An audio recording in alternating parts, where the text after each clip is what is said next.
আজকে ভারতের নির্বাচন কমিশন দুপুরবেলায় ত্রিপুরার নির্বাচন নির্ঘণ্ট ঘোষণা করেছে, সঙ্গে আরও দুটো রাজ্যে।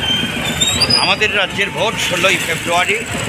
আমরা ভোট ঘোষণার সঙ্গে সঙ্গেই এই আহ্বান নিয়ে জনগণের কাছে যাচ্ছি, আসন্ন বিধানসভার নির্বাচনে ত্রিপুরা রাজ্যের জঙ্গলের রাজত্ব অবসান করার জন্য, ত্রিপুরা রাজ্যের গণতন্ত্রকে পুনরুদ্ধার করার জন্য বাম গণতান্ত্রিক প্রার্থী ফ্রন্টের যারা প্রার্থী তাদেরকে যাতে আসন্ন ভোটে জয়যুক্ত করে, এই আহ্বান নিয়ে আমাদের মিছিল আছে।